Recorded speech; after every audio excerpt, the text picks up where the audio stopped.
This is our LED panel and this is not working. So today we will see how to change and check this LED lights. If one light's not working, so we will bypass and check. It's like that, you bypass and it's working. But if multiple LED not working, so how to check? Because one you bypass, but multiple LED it's not working, so that time what we can do? So today we see how to check with multimeter. Because if you check with this continuity mode or this resistance, that time it's not showing. So I put it this. You will see in microfarad how to check this LED lights. So let's see how to check this panel.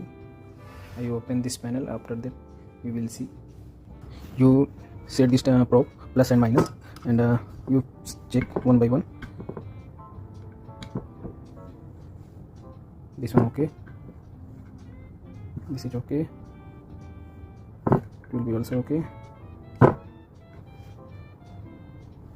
This one faulty, because see here there is this reading is not going like that same, so this is faulty. And other one I check,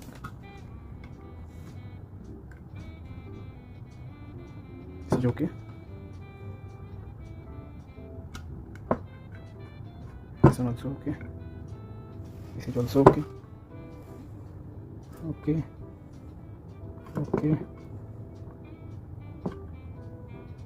okay, okay, okay.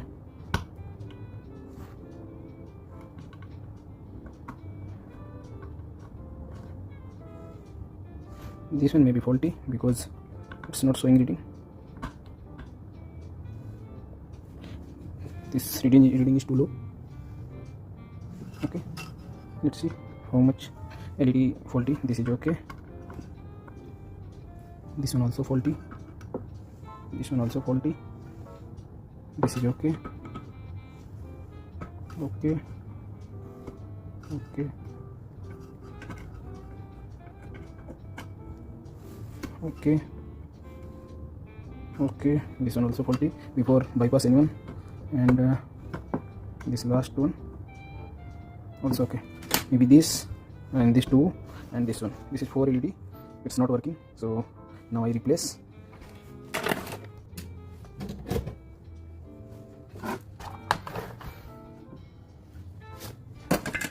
I have this old panel, so I replace with this LED.